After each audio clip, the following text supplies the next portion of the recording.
ինչպես ենք մենք հետ բերելու Սյունիքից բռնազավթված մեր հայրենական տարածքները, խնդրեմ։ Նայեք, առաջինը ինչ պետք է արվի, պետք է իշխանապողությունից հետո պետք է արվի մի հատ աուդիտ։ Այս մարդիկ ինչ են խոստովել։ Այսօր հանրությունը չգիտի։ Թվում էր թե 18 թվականից իշխանությանը եկել ամենից թափանցիկ իշխանությունը, պարզվել է որ եկել է ամենից փակ իշխանությունը հանրության համար։ Դե մի բան ասում են, լրիվ ուրիշ բան տեսնում ենք արդեն հողի վրա։ Պետք է այդ աուդիտը արվի եւ հասկանանք ինչ կարգի պայմանավորություններ կան, այդ պայմանավորությունները բանավոր են թե թղթի վրա դրած են, որ հասկանանք թե ինչի հետ գործ ունենք։ Երկրորդը, ընդհանրապես սահմանազատման բանակցությունները բարդ բանակցություններ են։ Ենթադրում է, որ ամեն քառակուսի մետրի համար բանակցություններ են գնում։ Հիմա Հայաստանը մեկ բան է ցույց տվել, որ պատրաստ է հետ գնալ։ Բոլոր վիճելի հարցա, վիճելի հարցի կապ չունի։ Եթե հիշում եք այդ բանակցությունները, այն ժամանակ GPS-ով են, չէ՞ անում, ինչ որ անհասկանալի, ինչ որ ոչ կանոնակարգված էր, ոչ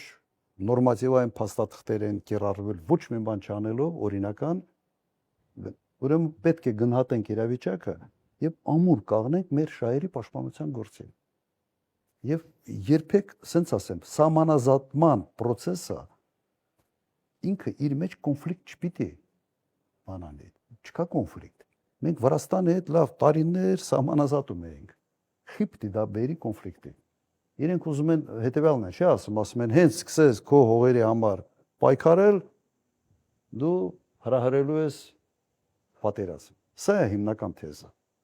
Բա ուրիշ ձևի քո հողը ոնց պիտի պահես, եթե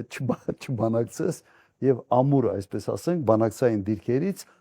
քո փաստարկներով, քարտեզներով պետք է նստես խոսես։ Հիմա ինչ որտե ես Ադրբեջանի, այսպես ասենք, բանը մոտեցումը, մոտիվացիա կարող եմ բացատրել։ Հիմա դիմացը մեկնա, որ ամեն ինչում հետա գնամ։ Ինչի առաջ չգնալ։ Ես ելնեի բանակցող եւ դիմացի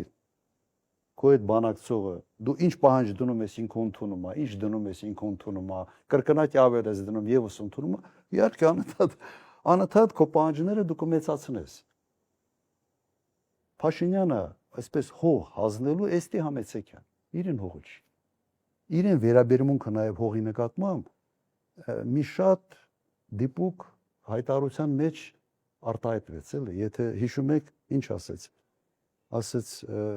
այդ սարի համար չենք պայքարելու մի տեղի համար, որտեղ 9 ամիս Սևոջի մասին էր խոսքը։ Հա, 9 ամիս ձունա։ Ես պատկերացնում եմ Ռուսաստանի նախագահը հանկարծ կաղնի, ասի, այս ամբողջ Ռուսաստանի հյուսիսը պիտի հանձնի, էլ ուզում է վերցնի։ Իր նկատմամբ սա բան էր, սա ռեֆլեքսի պես ինչ որ բան էր, ինքը բանը ասել, բայց այդ իր ասածը արտահայտում է իր վերաբերմունքը հողի նկատմամբ ինչպիսին է։ Չկա ինքը սեփականատերի վերաբերմունք այդ հողի նկատմամբ որպես երկրի առաջնորդ չունի։ Ոչ թե անձնապես սեփականատեր, այլ երկրի այդ սուվերենության զգացողություն ինքը չունի։ Եթե ունենար այդ նախադասությունը կյանքում չերաս, կյանքում ինքնագիտակցության մեջ իր մոտ դա կա, ինքը դա ասեց։ Պարոն նախագահ, ես ցավով պիտի արձանագրեմ, որ մայրաքաղաքից միշտ չէ, որ երևում է Սյունիքը իր հիմնախնդիրներով, եւ այս օրերին Սյունիք այցելող քաղաքական ուժերի շատերը պատկերացնում եք, ագարակից մինչև Սիսիան պատտվում են, բայց Սյունիքյան որևէ խնդրեմ չեն քննարկում եւ լուծման ուղի չեն մատնանշում։ Այսօր մեզ շատ մտահոգում է մեկ այլ հարց եւս եւ կուզենայինք դրա վերաբերյալ իմանալ ձեր դիրքորոշումը։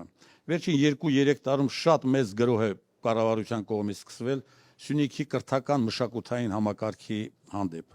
Շատ վտանգավոր հետևանքներ իր մեջ պարունակող։ Եվ կրթօջախների կրճատում, եւ 300 դպրոց, 500 մանկապարտեզ ծրագրի շրջանակում խոստացած 40-ից ավելի կառուցումների վերաբերյալ մեզ խաբելու փաստը, մի շարք նման այլ փաստեր, բայց ես կուզենայի դրանցից առանձնացնել կրթության նախարարի հայտնի որոշումը, հրամանը, որի համաձայն ընթացիկ ուսումնական տարվա նից ուրեմն մեր գյուղական բնակավայրերից 48 դպրոց պետք է չգործեն։ Ընդ որում իրենք մեր մարզը մոտ 100 բնակավայր ունի, պատկերացնում եք, խոսքը մեր մարզի բնակավայրերի կեսի մասին է, եւ մենք փորձ ունենք, որ եթե գյուղում դպրոցը ուրեմն չի լինում, փակվում է, ապա տարիների ընթացքում նաեւ գյուղը ասպարեզից վերանում, հեռանում է։ Այս հարցով մեզ շատ հետաքրքիր է, կրկնում եմ, ձեր դիրքորոշումը, մանավանդ նրանց պատճառաբանությունը շատ սնանկ է, ասենք մի դեպքում ասում են գյուղում երեխաներ չկա, չեն ասում ինչու երեխաներ չկա, մեկ այլ դեպքում ասում են կրթության որակի բարձրացման նպատակ ունենք, որը դարձյալ կարելի է հերքել 1-2 նախադասությամբ, եւ այսպես ուզում են հիմնավորել Սյունիքի դպրոցները փակելու մեր գյուղական բնակավայրերին հարվածելու այս քաղաքականությունը։ Նույնը կարող եմ ասել մշակույթի ոլորտում, այստեղ նույնպես խտրական, շեշտում եմ, խտրական վերաբերմունք է դրսևորվում կառավարության կողմից եւ մասնավորապես ԿԳՄՍ նախարարության կողմից։ Ինչ ենք ձեզանից խնդրում։ Նախ կկարողանաք նոր կառավարությունը կանգնեցնել այս գրոհը Սյունիքի նկատմամբ, Սյունիքի կրթական մշակութային համակարգի նկատմամբ, եւ երկրորդը, արդյոք տեսականորեն հնարավոր է, որ նոր կառավարությունը վերանայի որոշ որոշումներ, որոնք ուղղակիորեն վնասում են Սյունիքի կրթական մշակութային համակարգի բնականոն ընթացքին։ Այդ մոտեցում մենք չեղարկելու ենք եւ դա մեր ծրագրային դրույթ է եւ մենք բոլոր հանդիպումների ժամանակ դրա մասին խոսում ենք։ Միայն իդեպ Սյունիքում չի։ Հայաստանով մեկ իրենք կառուցում են դպրոցներ, ուրիշ դպրոցներ փակելու համար։ Մեր մոտեցումը հետևյալն է. դու չես կարող մեկ դպրոց կառուցել 5 դպրոց փակելու համար։ Եվ խնդիրը հենց դա է։ Հայաստանում շատ են փոքր գյուղերը եւ տվյալ դեպքում գյուղի գոյությունը կախված է ինչ-որ չափով նաեւ դպրոցով։ Կա դպրոց այդ գյուղում թե չկա։ Իհարկե փոխելու ենք։ Եթե փորձում են հիմնավորել կրթական որակը բարձրացնելով, նայեք, ժամանակակից ուսուցանելու մեթոդները հնարավորություն են տալիս լրիվ այլ կերպ ապահովել մակարդակը։ Ուղղակի կամ իրենք չգիտեն, կամ չեն ուզում իմանալ, կամ իսկապես նպատակ է դրված գյուղերի քանակը մի քանի տարվա ընթացքում շեշտակի նվազեցնել։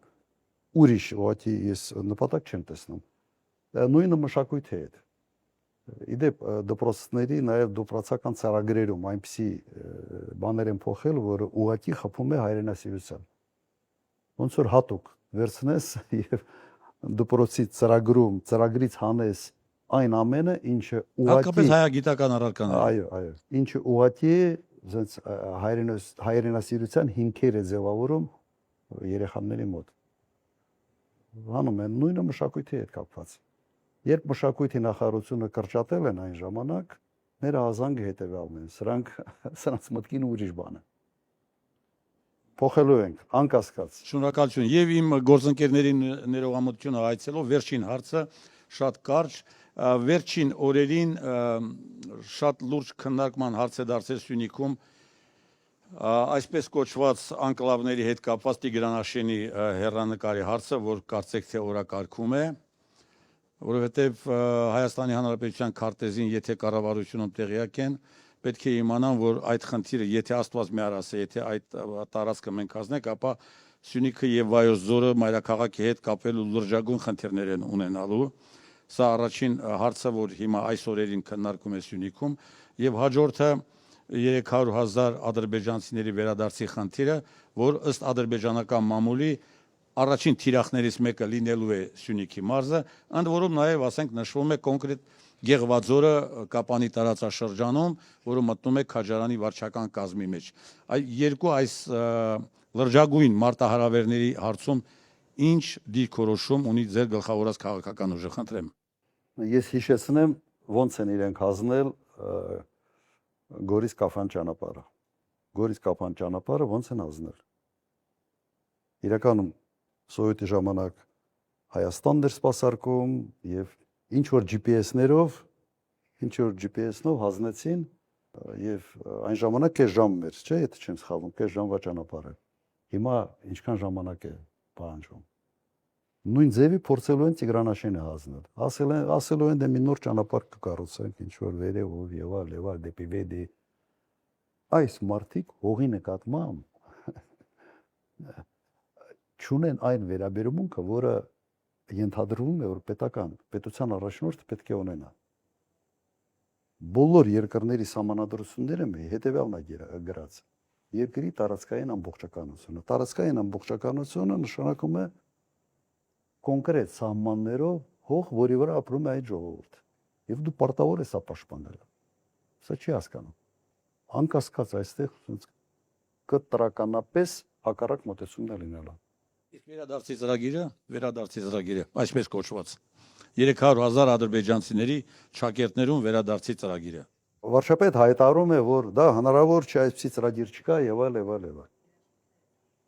Ադրբեջանի նախագահը, բարձրաստիճան պաշտոնյաները անընդհատ խոսում են դրա մասին։ Ֆինանսավորում է նախագահականից մի հասարակական կազմակերպություն, որը մշտապես դրա մասին խոսում է։ Սա պետական քաղաքականություն է։ Եվ եթե այսպես շարունակվի, ապա ես չեմ կասկածում, որ վերջով գործը հասնելու է նաև դրան։ Ուղղակի չեմ կասկածում։ Եվ հիմա ինչ է ասում Փաշինյանը, ասում է դուք որ խոսում եք Արցախի վերադարձի մասին, արցախցիների վերադարձի իրավունքի մասին, իրենք էլ խոսում են 300,000 ադրբեջանցիների։ Իմիջիալոց առաջինը այն ժամանակ վիճակագրությամբ 160,000 մոտ ադրբեջանցի կար Հայաստանում, ոչ թե 300,000։ Երկրորդը դրանց ճնշող մեծամասնությունը փոխանակման ծրագրերով են գնացել Ադրբեջան եւ այսօր բազմաթիվ գյուղեր կան, որոնք այն ժամանակ փոխանակման ծրագրով են։ Չկա, դու չես կարող նույն հարթության վրա դնել, երբ որ կողմերի համաձայնությամբ տեղաշարժ է եղել, մեկից դուրս են եկել եւ գյուղերի փոխանակում է եղել, դու չես կարող այդ ծրագիրը այդ խնդրից խոսալ ադրբեջանական տերմինաբանությամբ, չես կարող խոսալ։ Սա ոնց որ քո երկրի շահերի հակառակ քայլերի դիմես։ Դա խայտարակություն է։ Ուրեմն այստեղ վտանգը կա, եթե Նիկոլ Փաշինյանը մնա իշխանության, համոզված եմ, որ վերջով հասնելու ենք դրան։ Սկսելով են ադրբեջանցիների վերադարձի ծրագիր իրականացնել Հայաստանում, չեմ կասկածում։